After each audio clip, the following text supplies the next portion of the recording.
سورہ مومن میں آیت نمبر 40 میں آیا ومن عمل صالحا من ذکر و انثی وهو مؤمن فاولئک يدخلون الجنۃ یرزقون فیہا بغیر حساب، یعنی مومن ہی جنت الفردوس کے وارث ہیں، اور جو اچھا کام کرتا ہے، نیک کام کرے، اور جو بزرگوں نے کیا ہے، مرد ہو یا عورت ہو، اگر ہو وہ مومن تو وہ جنت میں داخل کیے جائیں گے، وہاں بے گنتی ان کو رزق ملے گا۔ مومن کے لیے وعدہ ہے۔ تو نمبر 1 ہے عمل صالحہ۔ عمل صالحہ پہلا پوائنٹ ہے، یعنی نیک عمل آپ کو کرنا ہوگا تبھی آپ مومن بن سکتے ہیں۔ عمل صالحہ جس کے بارے میں اللہ تعالیٰ فرماتا ہے ومن عمل صالحا من ذکر او انثی وهو مؤمن فاولئک يدخلون الجنۃ یرزقون فیہا بغیر حساب۔ یہ قرآن حکیم سے بھی ملتا ہے اور بزرگان دین سے بھی ملتا ہے، یعنی پہلا پوائنٹ جو ہے وہ ہے آپ کا عمل صالحہ۔ عمل صالحہ کون کون سا آتا ہے اس کو بھی جانیے۔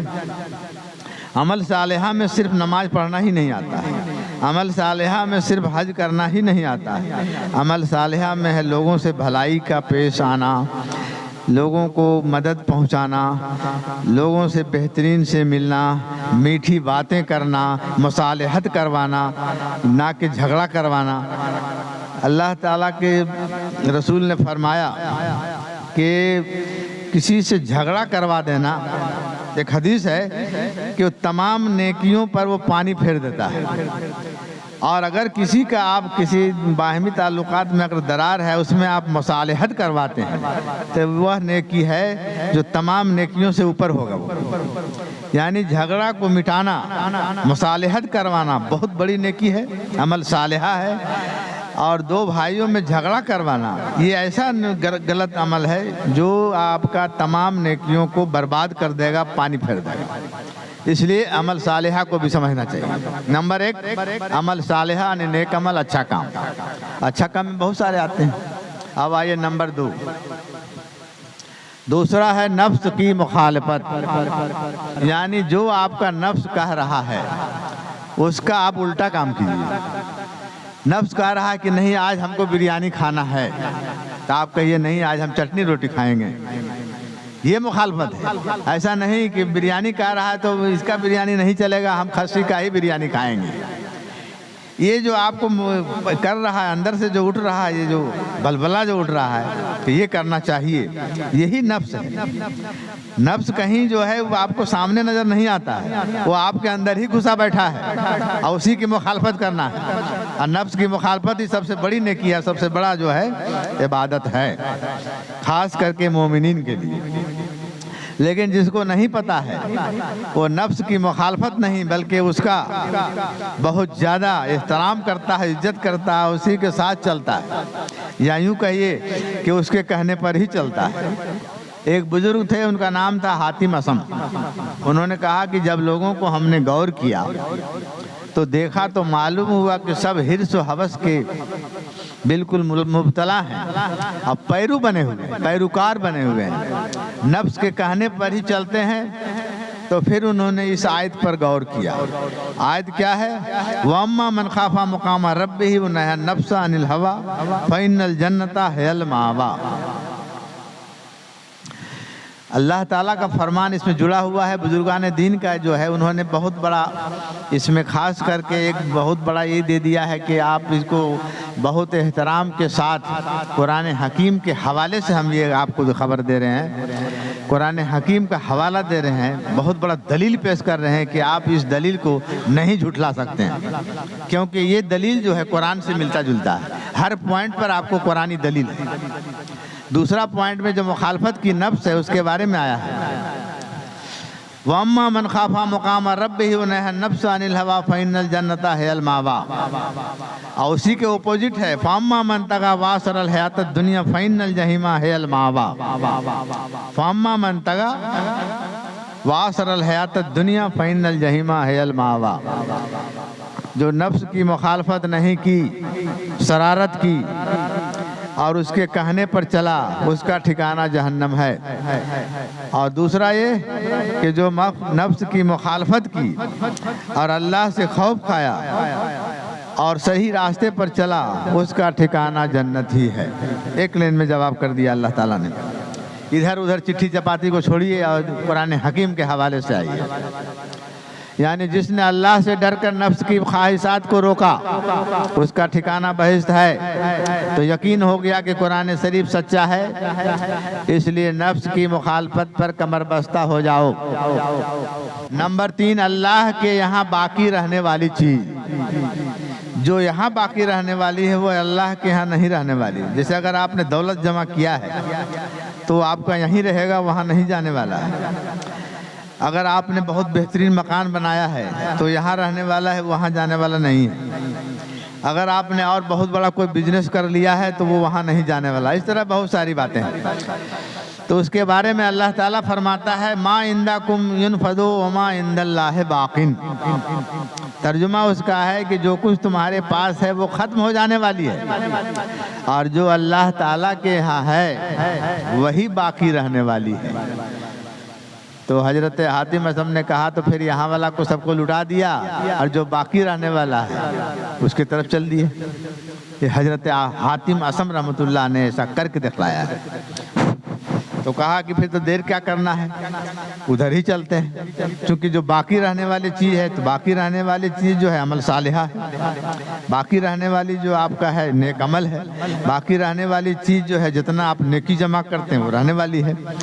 تو یہ سب چیزوں کو اللہ تعالیٰ نے فرمایا کہ جو کچھ تمہارے پاس ہے دھن دولت وہ ختم ہونے والی ہے، اور جو اللہ تعالیٰ کے ہاں تم بھیجے ہو نیکی وہ باقی رہنے والی ہے۔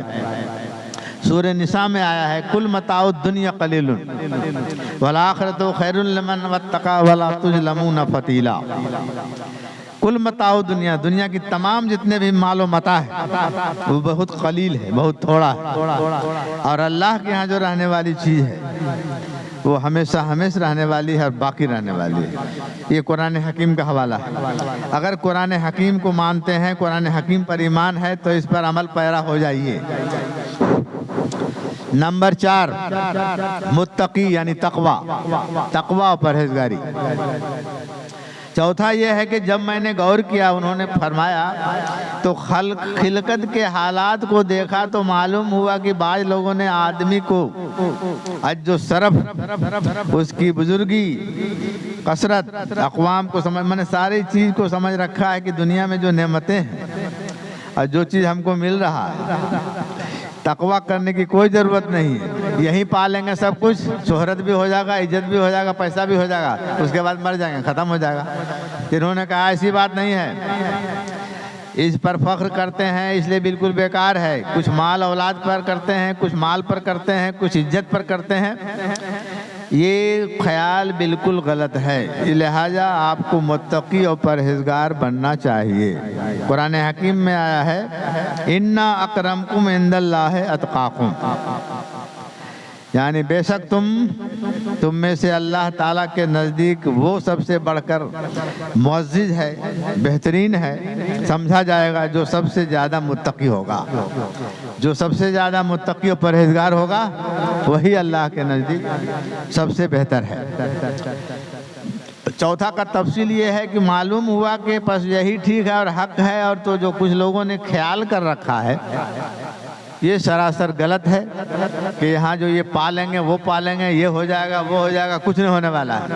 جو کروڑ پتی ہے وہ ارب پتی بننے کی تمنا کرتا ہے، اور جو ارب پتی ہے وہ کھرب پتی بننے کی تمنا کرتا ہے، اور اس کے بعد سیدھے جہنم میں پہنچ جاتا ہے۔ اس لیے سراسر غلط ہے، سو میں نے تقوی اختیار کر لیا۔ تو ہم لوگوں کو بھی چاہیے کہ تقوی اختیار کر لیں، پرہیزگاری اختیار کر لیں، بارگاہ الہی میں مکرم بن جائیں۔ آئیے نمبر 5، پانچواں ہے کہ حسد۔ حسد جو ہے بہت خراب چیز، حسد بے فائدہ ہے۔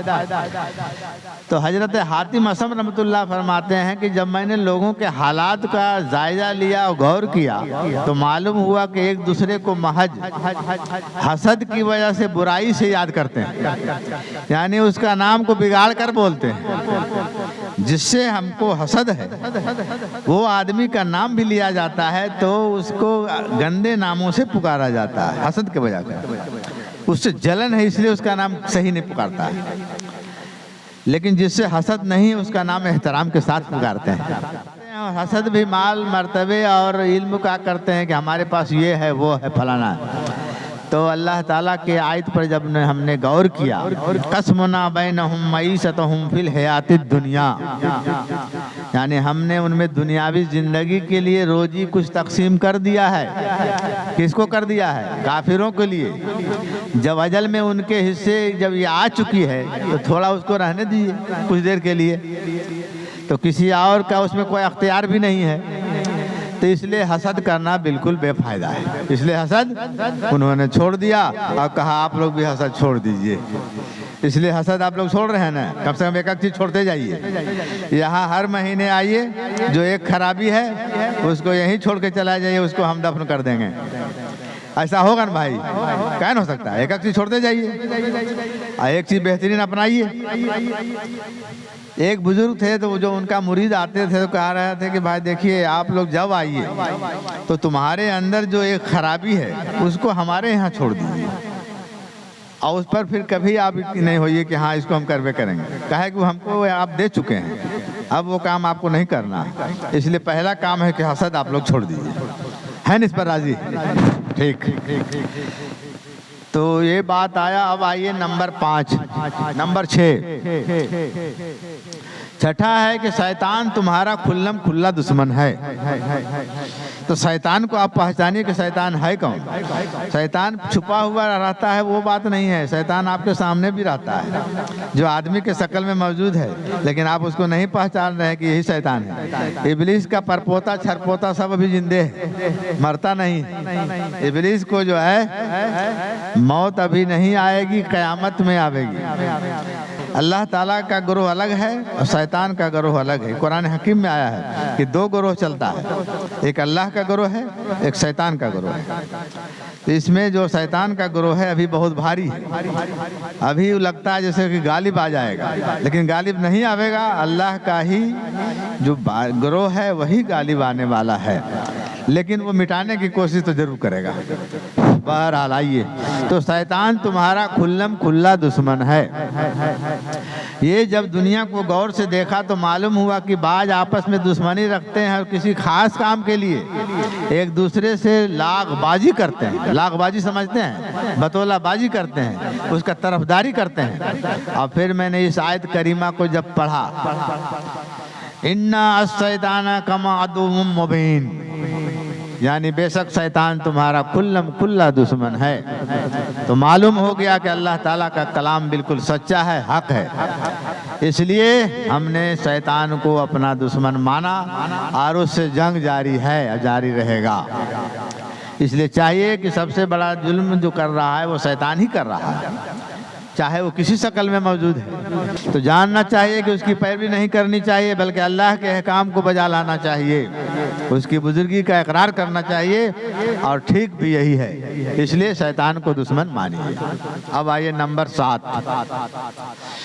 چنانچہ اللہ تعالیٰ کا فرمان اس میں یہ بھی ہے، عہد علیکم یا بنی آدم ان لا تعبدوا الشیطان انہ لکم عدو مبین۔ اے بنی آدم، کیا میں نے تم سے عہد نہیں لیا تھا؟ اللہ تعالیٰ فرماتا ہے کہ اے بنی آدم، کیا میں نے تم سے عہد نہیں لیا تھا کہ تم شیطان کی پیروی و پرستش نہیں کرنا، کیونکہ وہ تمہارا کھلم کھلا دشمن ہے۔ اگر تم میری پرستش کرو تو یہ سیدھی راہ ہوگی، اگر اس کی پرستش کرو تو سیدھے جہنم کی راہ ہوگی۔ تو اس لیے وعدہ لے چکا ہے، اور وہ بہکانے کا کام سروس لے چکا ہے، اور وہ ہر وقت موجود رہتا ہے آپ کو بہکانے کے لیے۔ اس لیے اس سے جنگ کیجیے، اس کو ہرا دیجیے۔ نمبر 7 یہ ہے رزق کے بارے میں۔ آدمی سب سے زیادہ پریشان رزق کے بارے میں ہوتا ہے، اور سب سے زیادہ چنتا رزق کا ہی ہوتا ہے۔ اسی کے لیے سعودی عرب بھی جانا پڑتا ہے، اور جہاں من ہوتا ہے وہاں جانا پڑتا ہے۔ تو اسی کے بارے میں اللہ تعالیٰ نے فرمایا کہ روئے زمین پر کوئی ایسا حیوان نہیں۔ حیوان کہا ہے جس کا رزق اللہ تعالیٰ کے پاس نہیں موجود ہے۔ تو جب میں نے اس کو غور سے پڑھا، حضرت حاتم اسم کہتے ہیں کہ جب ہم نے اس کو پڑھا اور سمجھا، وَمَا مِن دَابَّةٍ فِي الْأَرْضِ إِلَّا عَلَى اللَّهِ رِزْقُهَا، یہ قرآن حکیم میں آیا ہے۔ تو جب میں نے خلقت کو غور کیا اور دیکھا تو ہر شخص اپنی روزی کے لیے، معاش کے لیے سر توڑ کوشش کرتا ہے، بلکہ سر پھوڑ کوشش کرتا ہے۔ سر توڑ کے کوشش، میں نے سر پھوٹ جائے لیکن ہم کو رزق ملنا چاہیے اور بہت زیادہ ملنا چاہیے، چونکہ چٹنی روٹی سب کام چلنے والا نہیں ہے، ہم کو تینوں ٹائم بریانی ہی چاہیے۔ اس طرح سر توڑ سر پھوڑ کوشش کرتا ہے، اسی لیے منع کرتے ہیں کہ نہیں ایسا ہو جاؤ، اپنے آپ کو ذلیل کرتا ہے۔ پھر میں نے اس آیت کو جب غور سے دیکھا، وَمَا مِن دَابَّةٍ فِي الْأَرْضِ إِلَّا عَلَى اللَّهِ رِزْقُهَا، روئے زمین پر کوئی ایسا حیوان نہیں جس کا رزق اللہ تعالیٰ کے پاس، اللہ تعالیٰ کے ذمہ نہ ہو۔ تو جب اللہ تعالیٰ کے پاس آپ کا رزق کا ذمہ ہے تو پھر کاہے سر پھوڑتے ہیں بھائی؟ سر پھوڑنے کی کیا ضرورت ہے؟ جو ملنا ہے آپ کو مل کر ہی رہے گا۔ تو حضرت حاتم اسم نے کہا کہ سمجھ گیا کہ اللہ کا وعدہ سچا ہے، میں بھی ایک حیوان ہی ہوں۔ انہوں نے خود کو بھی حیوان کہا۔ تو میں اللہ تعالیٰ کی خدمت میں مشغول ہو گیا اور مجھے یقین ہو گیا کہ میری روزی وہ بل ضرور پہنچائے گا، کیونکہ خود اس کا ضامن۔ اب آئیے 8واں پوائنٹ، یہ ہے کہ جب میں نے خلقت کو غور سے دیکھا، خدا کو غور سے معلوم فرمایا، ہر شخص کو کسی نہ کسی چیز پر بھروسہ ہوتا ہے۔ کسی کو اپنے مال پر بھروسہ ہے، کسی کو اپنے بیوی پر بھروسہ ہے، کسی کو اپنے بیٹے پر بھروسہ ہے، کسی کو اور کسی چیز پر بھروسہ ہے۔ یعنی ہر آدمی کسی نہ کسی پر بھروسہ کر رہا ہے، لیکن اللہ پر بھروسہ نہیں ہے۔ پھر میں نے اس آیت کو غور سے دیکھا، وَمَن يَتَوَکَّلْ عَلَى اللَّهِ فَهُوَ حَسْبُهُ، ہر جگہ آپ کو قرآن حکیم کے حوالے سے بتایا گیا ہے، وَمَن يَتَوَکَّلْ عَلَى اللَّهِ فَهُوَ حَسْبُهُ، جو شخص اللہ تعالیٰ پر بھروسہ کرتا ہے تو اللہ تعالیٰ اس کے لیے کافی ہوتا ہے۔ تب سے میں نے اللہ تعالیٰ پر توکل کر دیا اور مجھے کافی ہے، اور میرا عمدہ وہ وکیل ہے، حسبی اللہ ونعم الوکیل نعم المولا ونعم النصیر۔ تو ان کے محترم، ان کے جو پیر مرشد تھے، انہوں نے کہا کہ تم نے بہت اچھا کیا حاتم اسم، تم نے بہت اچھا کیا، اور میں نے توریت میں اور انجیل میں اور قرآن پاک میں غور سے مطالعہ کیا تو یہی 4 کتابوں سے ہم کو یہی 8 باتیں حاصل ہوئی۔ یہ چاروں کتابوں کا حاصل نچوڑ ہے جس کو آپ لوگوں کے سامنے پیش کیا۔ اس پر غور فرمائیے اور پکا مومن بن جائیے اور جنت الفردوس کا وارث بن جائیے۔ کہیے آمین ثم آمین۔